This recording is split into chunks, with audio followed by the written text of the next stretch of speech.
내가 새 하늘과 새 땅을 보니 처음 하늘과 처음 땅이 없어졌고 바다도 다시 있지 않더라. 또 내가 보매 거룩한 성 새 예루살렘이 하나님께로부터 하늘에서 내려오니 그 준비한 것이 신부가 남편을 위하여 단장한 것 같더라. 내가 들으니 보좌에서 큰 음성이 나서 이르되 보라, 하나님의 장막이 사람들과 함께 있음에 하나님이 그들과 함께 계시리니 그들은 하나님의 백성이 되고 하나님은 친히 그들과 함께 계셔서 모든 눈물을 그 눈에서 닦아주시니 다시는 사망이 없고 애통하는 것이나 곡하는 것이나 아픈 것이 다시 있지 아니하리니 처음 것들이 다 지나갔음이러라. 보좌에 앉으시니가 이르시되 보라, 내가 만물을 새롭게 하노라 하시고 또 이르시되 이 말은 신실하고 참되니 기록하라 하시고 또 내게 말씀하시되 이루었도다. 나는 알파와 오메가요 처음과 마지막이라. 내가 생명수 샘물을 목마른 자에게 값없이 주리니 이기는 자는 이것들을 상속으로 받으리라. 나는 그의 하나님이 되고 그는 내 아들이 되리라. 그러나 두려워하는 자들과 믿지 아니하는 자들과 흉악한 자들과 살인자들과 음맹하는 자들과 점술가들과 우상 숭배자들과 거짓말하는 모든 자들은 불과 유황으로 타는 못에 던져지리니 이것이 둘째 사망이라. 아멘. 여러분 대부분 휴가들을 잘 다녀오셨죠? 휴가를 이미 거의 다 다녀오셨을 겁니다. 물론 아직도 출발하지 못한 분들이 혹 계실지 모르겠는데 휴가를 우리가 가기 전에는 얼마나 흥분되고 얼마나 기대가 되는지 알 수가 없습니다. 너무 고생들 많이 하셨기 때문에 또 여름 날씨에 땀을 많이 흘리셨기 때문에 휴가 때만이라도 조금 쉬어야지, 휴가 때만이라도 내가 좀 일을 멈추고 잠시라도 안식을 할 수 있겠다라고 하는 기대감 때문에 휴가를 다 기다리잖아요.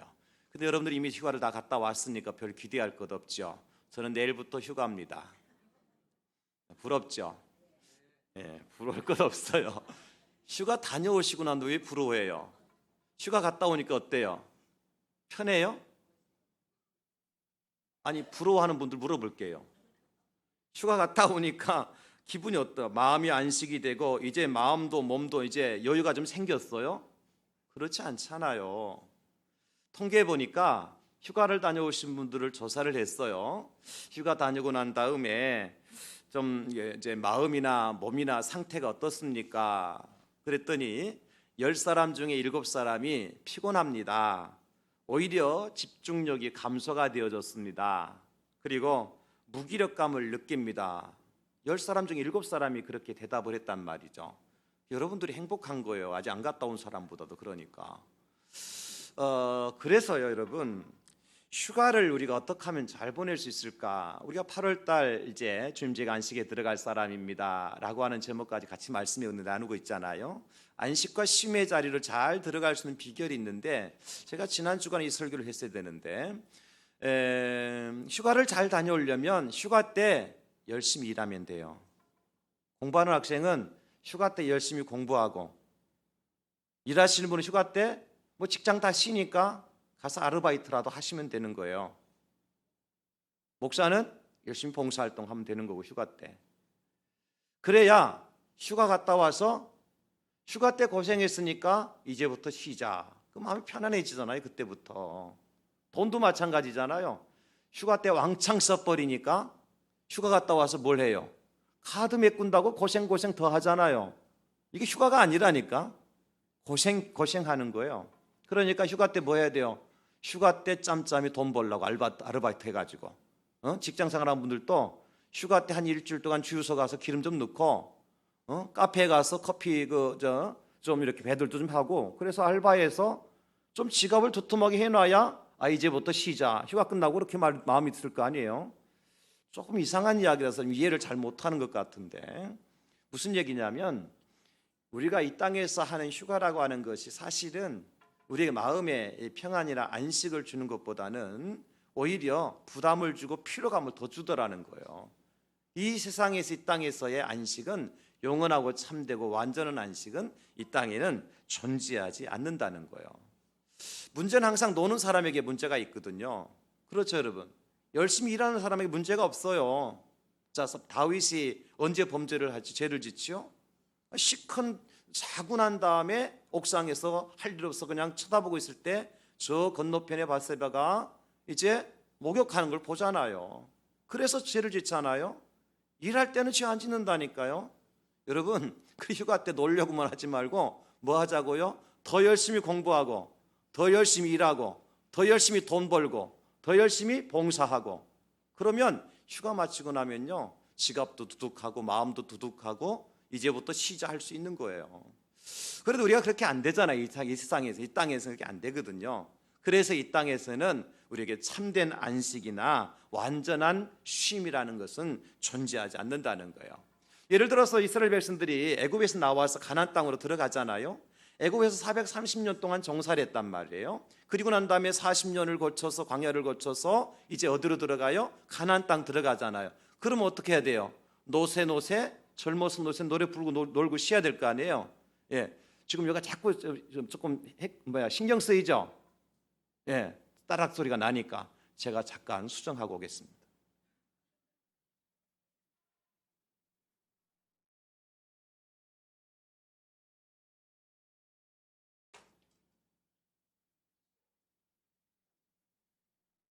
이거 다예요.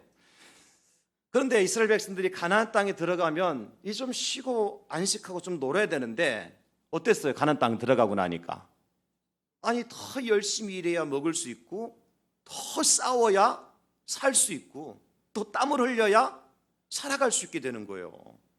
그러니 가나안 땅 들어가면 이제 쉬고 먹고 싸우지 않아도 되고 일하지 않아도 되고 그럴 줄 알았는데 막상 가나안 땅 들어가 보니까 오히려 더 열심히 일해야 되고 더 싸워야 되고 더 땀을 흘려야 되는 거예요. 이것이 이 땅에서 우리 인생이라는 거예요, 여러분. 이 세상이 우리 인생이에요. 정도의 차이, 시간의 차이는 좀 있을지 모르겠지만 모든 사람이 다 수고하고 땀을 흘리고 고생하는 것이 이 땅에서의 인생이다. 그래서 이 땅에서의 참된 안식과 완전한 안식은 기대할 수가 없다는 겁니다. 이 나라 사정만 보더라도 그렇죠, 여러분. 지금 굉장히 우리도 다 불안해하잖아요. 지난해 3월 달에 남북 특사들이 만나서 이제 북한의 김정은 씨가 또 4월 달에 그 판문점 회의 때에 문재인 대통령한테 그런 말을 했어요. 더 이상 문 대통령님을 새벽잠을 설치도록 해드리지 않겠습니다. 그러고 난 다음 바로 3시에 미사일을 쐈어요. 그리고 지난 1년 동안 9번의 미사일을 쏘았고 지난 8월 달만 5번의 미사일을 쏘았거든요. 모르겠어요. 문 대통령은 아마 편하게 주무셨을지 모르겠지만 저는 편하게 잠이 안 오르더라고요. 저는 이 말씀 준비하면서 이 새벽에 깨우지 않고 잠자는 분들은 아마 김정은 편이겠다. 아니 새벽에 잠이 와요? 어제 아래도 미사일 쏘았다니까 2발이나. 방향만 틀면 여러분 심각하게 생각하셔야 돼요.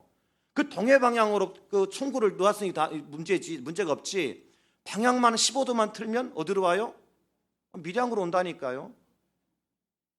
부산은 안 올지 모르겠지만도 잠이 와요 도대체. 우리 직분 받으신 분들 이 새벽에 나는 그분들은 대개 김정은 편 아니겠나. 그래 편안하게 잠 주무시지 않겠나. 편안할 이유가 없어요. 지금 상황이 뭐 남북 문제, 뭐 일본하고 문제 다 마찬가지잖아요. 그런 걸 보면 참 이 땅에 참된 안식과 평안의 삶은 없다는 것을 깨달을 수 있지요. 근데 어디에 가면 우리가 평안을 누릴 수 있느냐? 여러분 이런 글귀를 한번 보신 적 있을 거예요. 여기 짧고 험한 인생의 여행을 끝내고 영원한 안식의 자리에 눕다.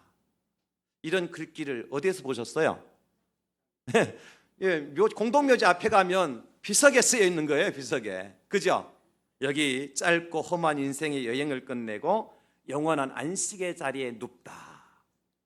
어디에 가면 안식할 수 있어요? 죽으면 되는 거예요. 천국이 아니 죽으면 되는 거예요.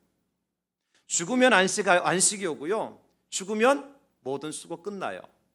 죽으면 뭐가 사라지는 거 아니까? 불면증도 사라져요. 죽는 사람이 불면증 때문에 시달리는 사람 없어요? 죽으면 우울증도 떠나요. 그렇죠? 죽으면 돼요.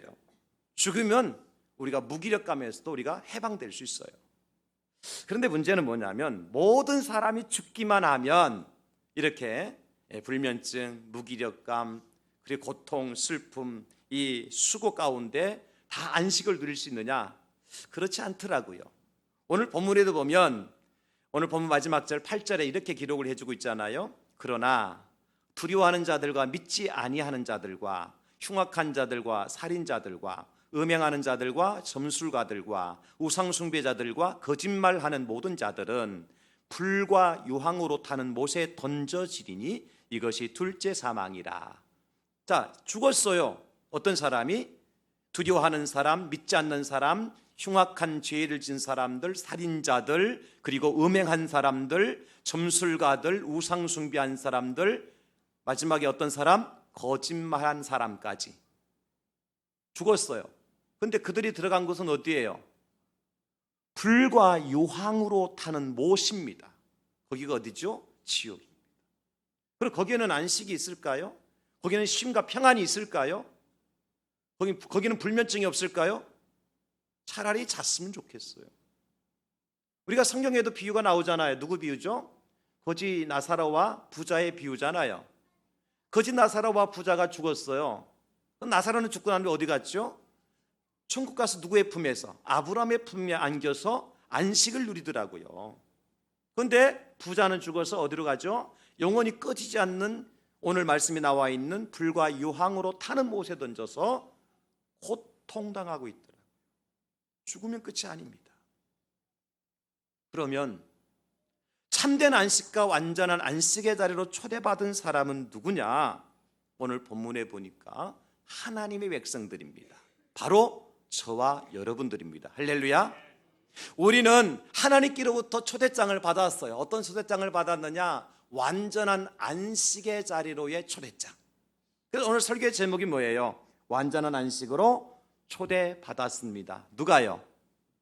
여러분 내 이름을 앞에 써놓으면 돼요. 그 설교 제목에다가 누구누구는 완전한 안식의로의 초대를 받았습니다. 이게 정답이란 말이죠. 이게 신앙생활의 진수예요. 우리가 왜 예수 믿죠? 우리가 이 시간에 왜 교회 와서 하나님 앞에 예배를 드리죠? 바로 우리가 완전한 안식의 자리로 초대받은 초대장을 들고 있는 사람들이기 때문에 그것을 오늘 성경에서는 하나님의 백성이라 그렇게 말씀해 주고 있습니다. 하나님의 백성은 어디로의 초대를 받았습니까? 완전한 안식의로의 초대를 받았습니다. 고백합시다. 나는 완전한 안식의로 초대를 받았습니다. 여러분에게는 손에 뭐가 초대장이 들려져 있는데 어떤 초대장을 들고 있느냐? 그것은 바로 완전한 안식으로 들어갈 수 있는 초대장을 하나님께서 저와 여러분들에게 주신 줄로 믿습니다.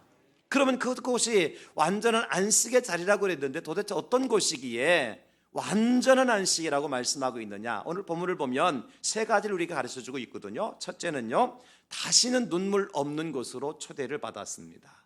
여러분, 저와 여러분 하나님께 초대하셨는데 어디로 초대하셨는가 하니까 다시는 눈물이 없는 곳으로 초대해 주셨어요. 인생이 뭐냐? 시편 기자는 말씀하시잖아요. 시편 90편 10절에 우리의 연수가 70이요 강건하면 80이라도 그 연수의 자랑은 수고와 슬픔뿐이요 신속히 가니 우리가 날아가니이다. 우리가 자랑할 것은 뭐밖에 없어요? 수고와 슬픔밖에 없어요. 또 전도서 2장 23절에 전도자 솔로몬 왕은 우리에게 이렇게 말씀해 주고 계시죠. 일평생에 근심하여 수고하는 것이 슬픔뿐이라 그의 마음이 밤에도 쉬지 못하나니 이것도 헛되도다. 왕이라고 밤을 잠잘 수 있느냐? 그렇지 않죠. 부자라고 밤에 편히 잘 수 있느냐? 그렇지 않죠. 모든 인생들은 이 땅에서 밤을 설치고 살아갑니다. 그 잠을 잘 수 있는 시간의 길고 짧은 것 그 차이지 모든 사람이 밤을 설칩니다. 그렇지 않으면 사람들이 잠에서 일어나지 않을 겁니다. 이것이 인생이에요. 그럼 왜 우리가 이렇게 수고하고 슬퍼하고 눈물을 흘리느냐? 우리가 흘리는 눈물의 의미가 뭐예요? 왜 울어요? 왜 눈물을 흘립니까? 여러분 지난 한 주간 동안 혹시 울다가 오신 분들 계실 거예요. 어떤 분, 내 몸이 아파서, 내 몸이 힘들어서, 내가 삶이 너무 고통스러워서, 이런저런 모양으로, 또 때로는 사랑하는 사람과의 이별 때문에, 영원한 이별 때문에, 그죠? 안타까움과 상처와 고통과 슬픔과 여러분 절망과 낙심과 이런 것들 때문에 아마 울다가 오신 분 계실 거예요. 그것 때문에 울지 않은 분은 아마 드라마 보다가도 울다가 오신 분은 계실 거예요. 드라마를 보다가도 울어야 됩니다. 이 시대의 특징이 뭐냐면 울어야 되는데 안 울어요. 눈물을 흘려야 되는데 안 흘려. 다른 사람 아파하는 거 보면서 함께 아파하고 울어야 될 거 아니에요. 연설극의 드라마에 슬픈 장면이 나오면 어떻게 돼요? 울어야지요. 휴지 갖다 놓고. 안 우는 게 장땡입니까? 아니, 울리려고 드라마 하는데 울어야 될 거 아니에요.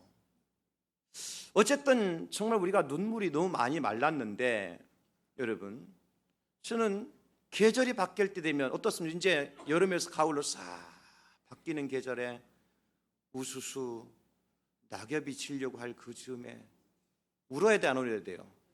울어야죠. 안 우시는 분은 회개하셔야 됩니다. 지금 뭐가 없어요? 양심이 없어. 웃을 때 박수 쳐주고 웃어야 되고 울 때 같이 울어야 된다. 성경에 기록되어 있죠? 그래요. 무슨 얘기냐면 이 땅에 살아가는데 우리가 눈물 흘릴 일들이 한두 가지가 아니더라는 거예요. 울 일들이 너무너무 많아, 이 땅에. 그래서 시편 기자는 시편 6편 6절에서 말씀하시기를 내가 탄식함으로 곤핍하며 밤마다 눈물로 내 침상을 띄우며 내 요를 적신나이다, 그렇게 말씀하셔요. 시편 56편 8절에도 보면 나의 유리함을 주께서 계수하사 싸우니 나의 눈물을 주의 병에 담으소서, 이것이 주의 책에 기록되지 아니하였나이까. 우리가 밤에도 뒤척이며 밤잠을 자지 못하고 눈물 흘릴 때가 있습니다. 내 인생이 하도 처량해서, 내 자식들이 하도 불쌍해서, 이 나라 이민족이 되어져 가는 것을 보면 너무 고통스러워서 밤잠을 이루지 못하고 눈물로 침상을 띄우고 눈물로 요를 적시며 눈물로 병에 그 눈물의 병을 담아야 되는 그러한 아픈 세월을 우리가 보내고 있다는 거죠. 이 땅에서의 삶이 그렇습니다. 여러분만 그런 눈물을 흘렸다고 생각하면 안 됩니다. 모두가 다 그렇습니다. 살아가는 인생들이 다 그렇습니다. 지위 고하를 막론하고 지식의 유무를 막론하고 명예의 높고 낮음을 막론하고요, 모든 사람이 다 눈물 속에 살아가는 것이 인생입니다. 그래서 우리의 노래가 뭡니까? 눈물 젖은 두만강인 것입니다. 우리 인생이 그거예요.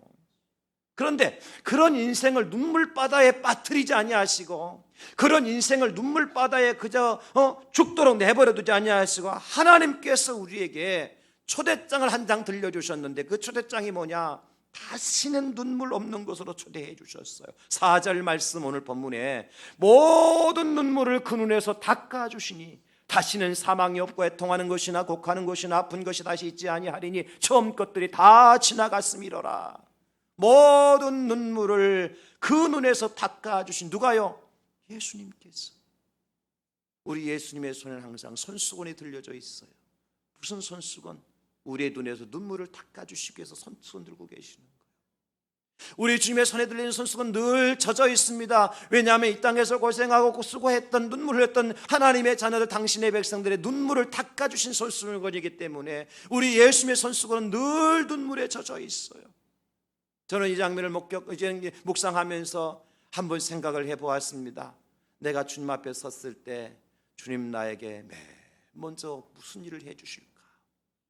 아마도 내 눈에 눈물을 닦아주시지 않겠나. 당신의 손에 나의 눈물 자국이 있음에도 불구하고 당신의 수건에 나의 눈물 자국으로 물들어가는 것을 보시면서 주님 뭐라고 하시겠나? 그래, 고생했다, 수고했다, 애썼다, 힘들었지? 얼마나 힘들었어. 내가 너를 기다렸다. 내가 너를 보고 있었다. 내가 너의 눈에서 흐르는 눈물을 보고 있었고, 내가 나의 이 손으로 너의 눈물을 닦아주게 내가 여기 서 있잖아. 내가 기다리고 있었다.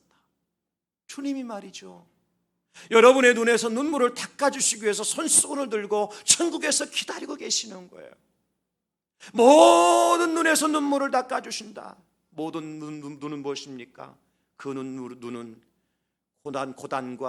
고단함과 피곤함과 슬픔과 아픔과 역경과 고통과 쓰라림과 이별의 상처와 이와 같은 눈을 가지고 주님만을 눈아리게 주님만을 기대해 왔잖아. 주님, 우리가 이 땅에 살면서 어렵고 힘들 때마다 주님 아시지요. 외로울 때마다 주님 거기 계시지요. 그 주님을 바라보면서 우리가 눈에 진물이 나도록 주님을 바라봤는데 드디어 주께서 우리에게 우리 눈에서 눈물을 닦아주시는 그때가 온다는 겁니다. 사랑하는 성도 여러분, 이것이 진정한 안식의 나라인 것입니다.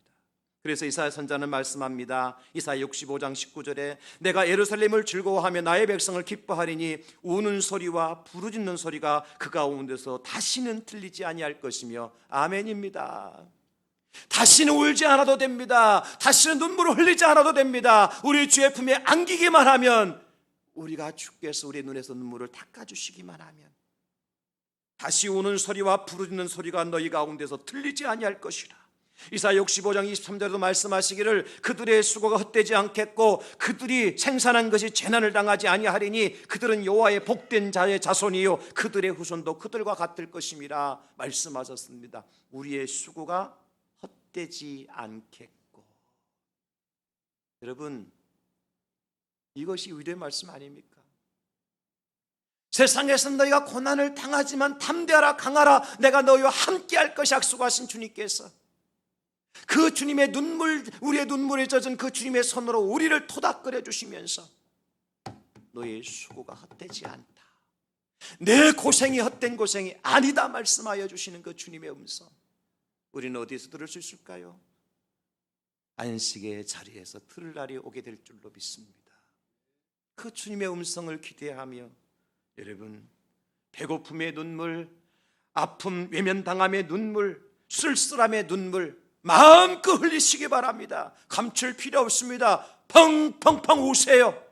울수록 주님께서 주님의 손으로 우리의 눈물을 닦아주실 그때가 가까이 온다고 하는 사실이에요.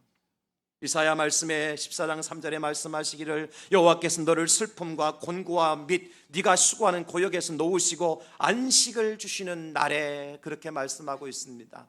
우리에게 참된 안식을 주실 날이 옵니다. 우리가 고단한 그 고역에서 우리를 놓게 해방시켜 주시고 자유를 주시고, 곤고와 슬픔과 수고 가운데서 우리를 자유를 주시고 해방시켜 주셔서 참된 안식, 평안과 위로와 기쁨이 넘치는 그 나라, 다시는 눈에서 눈물이 없는 그 나라, 누가 갈 수 있습니까? 오늘 말씀에 기록을 해주고 있습니다. 2절에 또 내가 보매 거룩한 성 새 예루살렘이 하나님께로부터 하늘에서 내려오니 그 준비한 것이 신부가 남편을 위하여 단장한 것 같더라. 여기 신부는 누굽니까?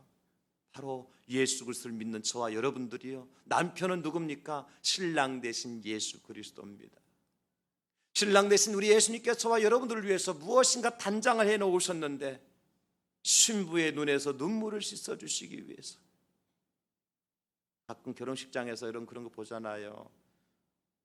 신랑 신부가 앞에 서서, 주례하시는 분 앞에 서서 눈물 흘릴 때 신랑이 손수건을 꺼내서 그 신부의 눈물을 딱 닦아주는 모습, 그거 보면서 안 우는 사람은 김정은과 같은 편이에요. 그게 아름다운 거라니까 여러분. 그렇죠? 신랑은 신부의 눈에서 뭘 닦아줘야 돼요? 눈물을 닦아줘야 돼요. 신부는 신랑의 이마에서 뭘 닦아줘야 되고요? 땀을 닦아줘야 돼요. 이게 부부입니다. 그런데 우리의 신랑이 누구예요? 예수님.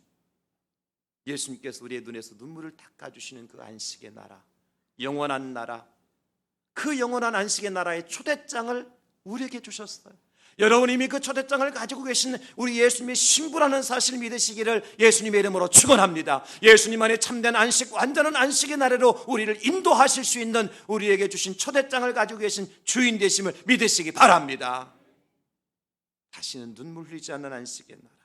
두 번째, 우리가 초대장을 받았는데 어느 나라의 초대장이냐면 평화의 나라의 초대장을 받았어요. 오늘 5절에 보면 보좌에 앉으신 이가 이르시되 보라 내가 만물을 새롭게 하노라 하시고 또 이르시되 이 말은 신실하고 참되니 기록하라 하시고 내가 만물을 어떻게 하셨다고 그랬습니까? 새롭게 하노라. 이 새롭게 한다는 것은 관계의 회복을 얘기하는 겁니다. 우리가 왜 불편해하느냐면 관계가 회복되지 않을 때 불편해요. 여러분 왜 여러분 스스로가 미워요? 여러분 스스로가 자랑스럽습니까? 야, 나는 자랑스러워. 나는 멋진 사람이야. 나는 세상에서 남하는 사람 없어. 그러면서 그냥 여러분 스스로 축혀 세우고 엄지척하는 여러분들 계세요? 되게 그렇지 않잖아요. 아이고, 생긴 건 꼴물견이다. 거울만 봐도 딱 꼴 보기 싫고 왜 이렇게 못생겼을까? 배는 이렇게 튀어나왔을까? 그런 자신을 자꾸 자책하고 질책하잖아요. 저도 그럴 때가 있어요. 아니, 너도 좀 설교 좀 잘하면 얼마나 좋겠니? 너 좀 말도 유창하게 하고 좀 그러면 얼마나 참 좋을까? 왜 그렇게 말도 못하나? 저는 제 자신 볼 때 이렇게 말을 못하는지 진짜 이해를 못해요. 제가 그 구변도 없고 말주변도 없고 그럴 때마다 하나님 왜 나를 이렇게 지으셨나요? 하나님 원망하잖아요. 무슨 문제냐면 본인 자신과의 관계가 회복되지 않았기 때문인 거예요. 내가 나를 사랑하지 못하고 내가 나를 인정하지 못하고 내가 나를 축해 세우지 못하는 것은 내 자신과 내 관계가 회복되지 못하기 때문에 그런 거예요. 이걸 먼저 회복돼야 돼요, 여러분. 그래서 나는 내 스스로를 향해서 엄지척을 할 수 있고 내 스스로를 향해서 뭔가 선물을 사줄 수 있는, 시간의 선물도 주고 뭔가 나에게 참 스스로 누릴 수 있는 그런 맛있는 것도 스스로 사줄 수 있는, 우리는 다른 사람 맛있는 거 사주지만 나 스스로에서 맛있는 거 사주는 경우는 거의 없잖아요. 그죠? 왜 그래? 나와의 관계가 틀어져서 그런 거예요. 이거 회복해야 돼요. 나와의 관계.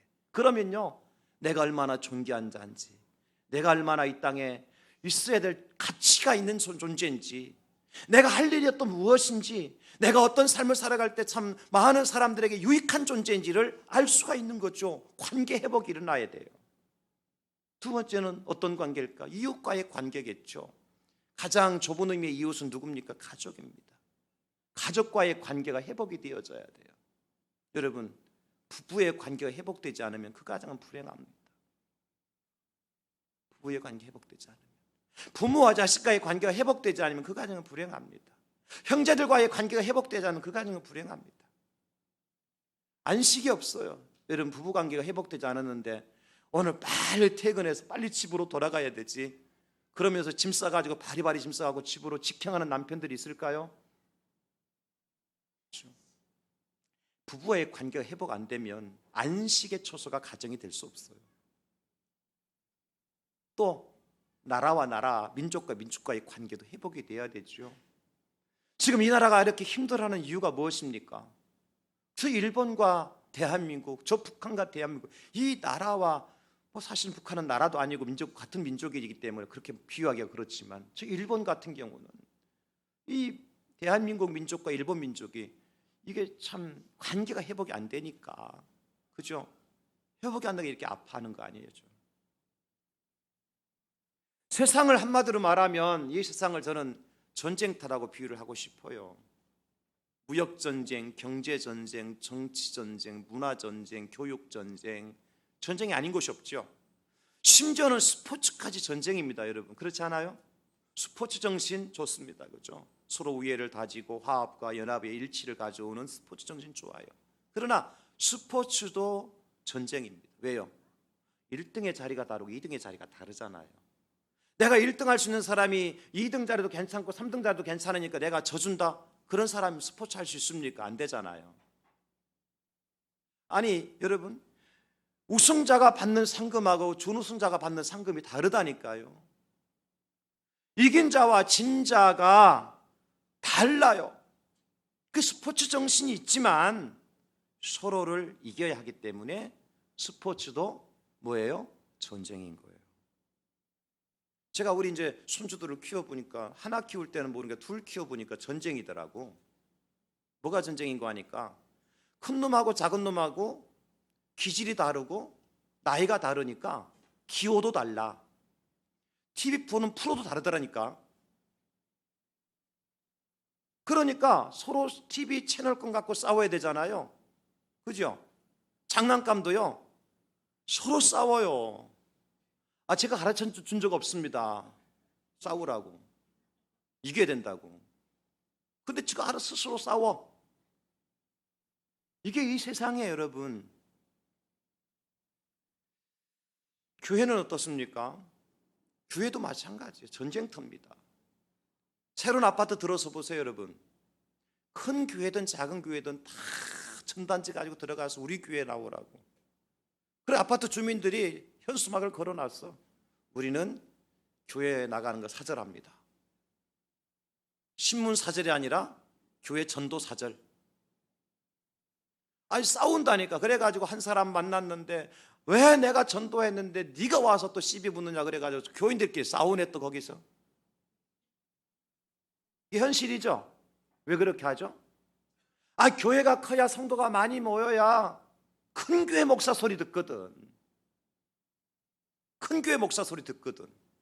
그러니까 이 목사들도 싸우고 성도들도 싸우고 피만 안 났을 뿐이지 전쟁터라니까요.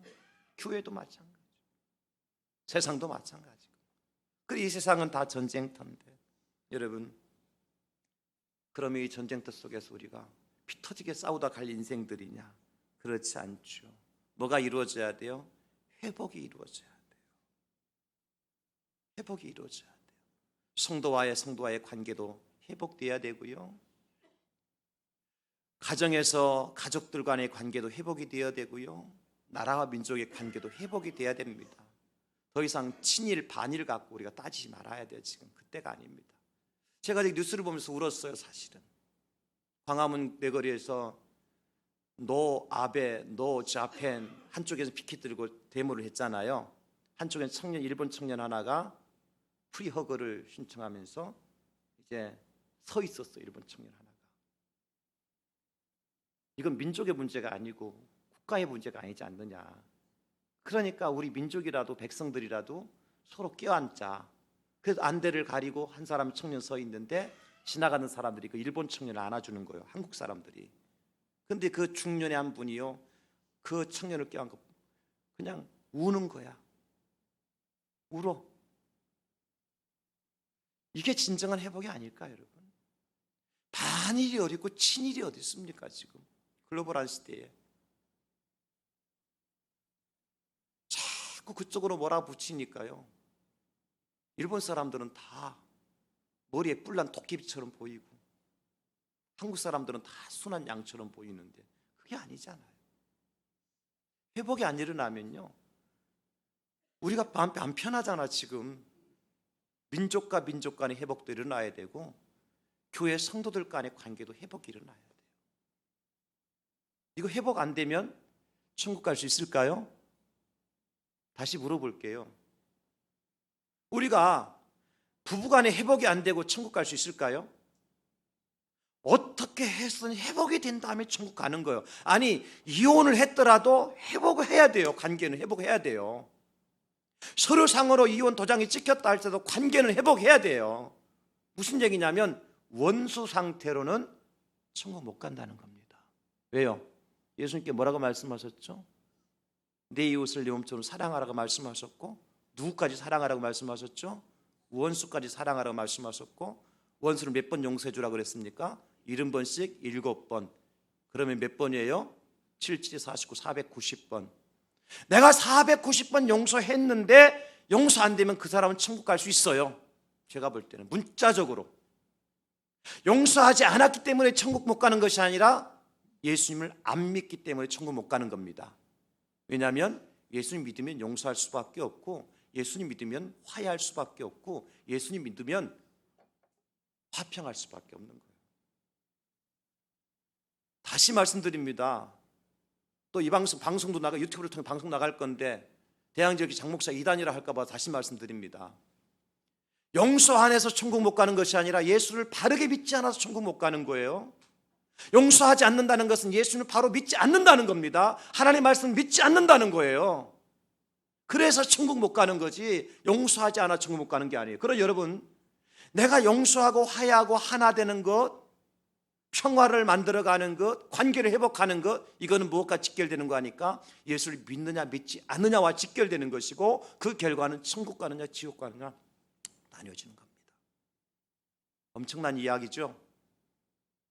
그러면 지상의 교회의 성도들 가운데 과연 천국에 들어갈 만한 사람들이 얼마나 될까?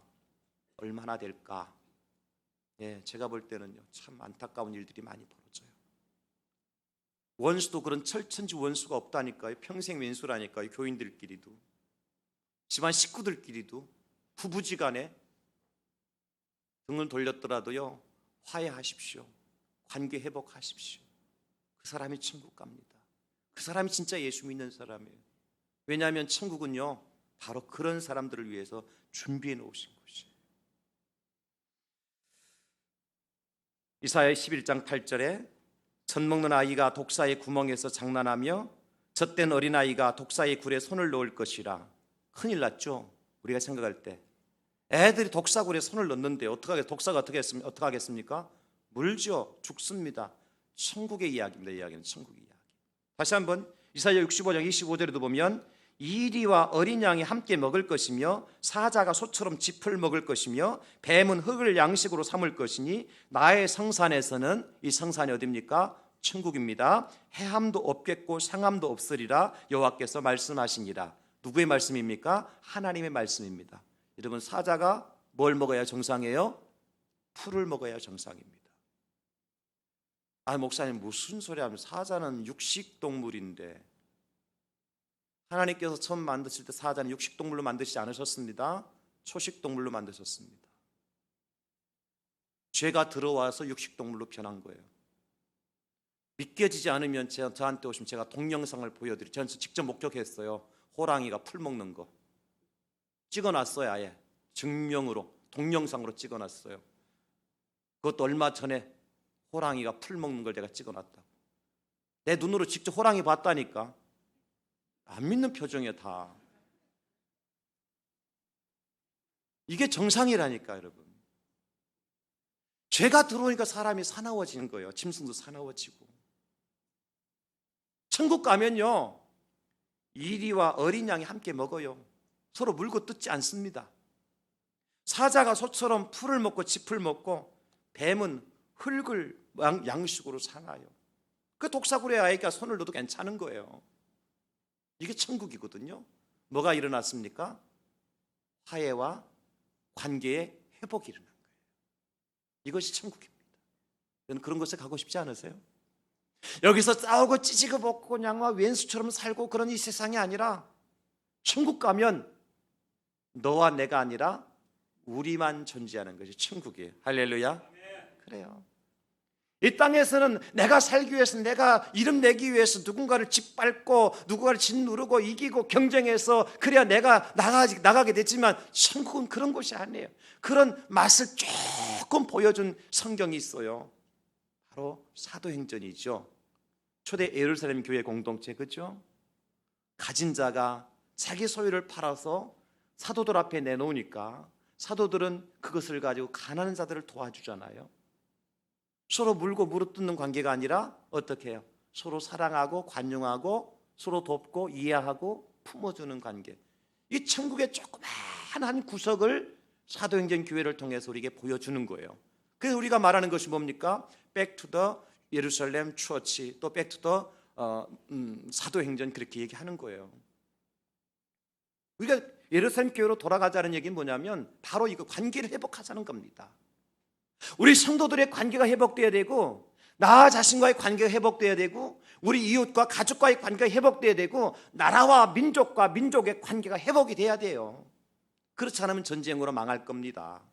남은 건 전쟁밖에 더 있겠어요, 여러분, 그죠? 관계 회복 안 되면 전쟁밖에 없습니다. 따라서 우리는 어디로 초대받은 사람이냐? 평강의 왕이신 예수님께서 통치하시는 어디로? 새로운 관계가 회복되어진 평화의 나라로의 초대를 받았어요. 여러분, 그 티켓 꼭 손에 들려지고 그 티켓의 유효한 삶을 위해서 이 땅에서도 조그만 평화라도 맛봐야 되지 않겠습니까? 이제 화해하시고 관계 회복하세요. 부부지간의 관계 회복하세요. 이혼했던 사람 다시 합치라는 얘기가 아니에요. 오해 좀 하지 마라. 관계를 회복하라고. 관계 왼수처럼 생각하지 말고 남편이라 내 편으로 생각하고, 그죠? 마지막 세 번째입니다. 영원한 생명의 나라로 초대를 받았습니다. 오늘 6절에 보니까 또 내게 말씀하시되 이루었도다. 나는 알파와 오메가요 처음과 마지막이라. 내가 생명수 샘물을 목마른 자에게 값없이 주리니. 자, 하나님께 우리를 위해서 예비해 놓으신 샘물이 있습니다. 어떤 샘물이요? 생명수 샘물. 이것을 마신 자마다 목마르지 아니하고 영원히 살죠. 영생의 나라, 영원한 나라예요. 여러분, 천국은 사망의 그림자가 더 이상 어른거리지 않는 곳이 천국입니다. 죽음의 권세가 더 이상 접근하지 못하는 곳이 천국입니다. 이 땅에서 가장 안타깝고 아쉬운 일이 있다면 저는 그렇더라고요. 저도 이제 어른이 부모가 되다 보니까 나를 낳아주시고 길러주신 부모님에 대한 생각을 조금씩 하게 되더라고요. 조금 철이 드는가 봐요. 그런데 이제 철이 들어서 이제 우리 부모님에게 용돈도 좀 드리고 좀 효도를 좀 해야 되지, 마음 먹고 찾아뵙잖아요. 근데 지금 우리 어머님 이제 살아 계시는데 돈 갖다 드려도 아무 소용 없어요. 그분이 그 돈 갖다 뭐 할 거예요 지금? 어디다 쓸 거예요 지금?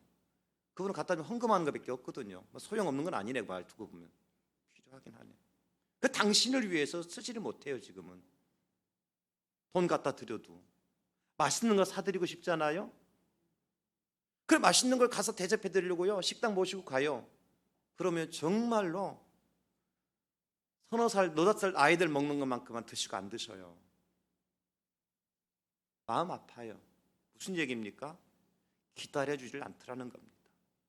세월이 기다려주질 않아요. 효도하고 싶어도, 은혜를 갚고 싶어도 부모님이 우리를 기다려주시지 않아요. 세월 가니까 부모님도 가시더라는 겁니다. 여러분 곁에 떠나신 부모님들이 많이 계시잖아요. 생각만 하면 눈물 나죠. 왜 내가 그때 효도를 못했을까? 왜요? 죽음이라는 것은 그 누구도 이 땅에서 가로막을 힘과 장사가 없어요. 그래서 아쉽고 슬픈 거지, 죽음 자체가 두려워서 아쉬운 게 아니더라고요. 할 일을 다 하지 못한, 갚을 것을 갚지 못한 그런 아쉬움이죠. 무엇 때문에 그런 아쉬움을 우리 갖게 되는 거예요? 죽음이라고 하는 것을 통해서 나오는 이별이죠.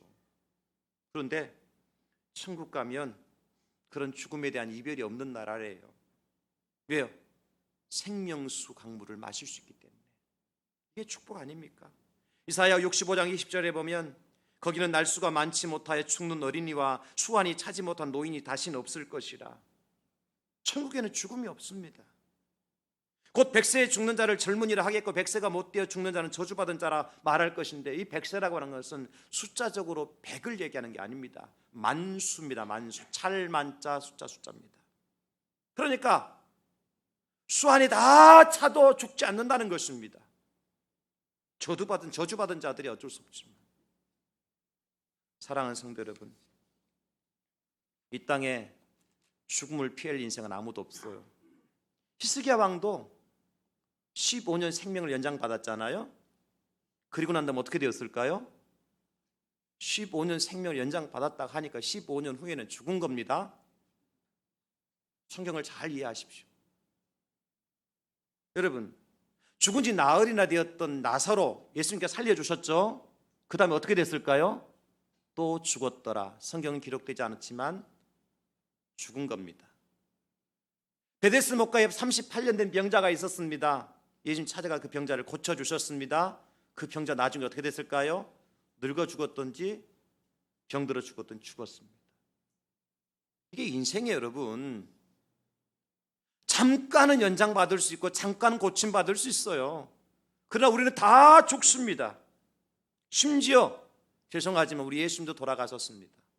물론 우리 예수님의 죽으심과 우리 인생들의 죽으심은 질적으로 완전히 다른 죽음이었어요. 그러나 여러분 보십시오. 1차적으로 볼 때 마귀는요, 죽음의 권세를 가지고 있는 마귀는요, 예수님을 십자가에 달려 죽게 하는 데까지는 성공했습니다.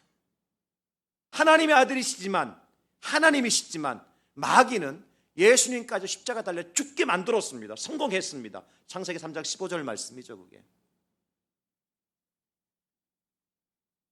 누구도 이 죽음이라는 권세를 피해 갈 수가 없다는 겁니다. 그런데 감사한 것은 우리 주님이 십자가 달려 돌아가신 지 3일 만에 부활하셨죠. 그리고 40여일 이 땅에 계시다가 다시 승천하셨죠. 왜 올라가셨습니까? 성경은 말씀해 주고 있습니다.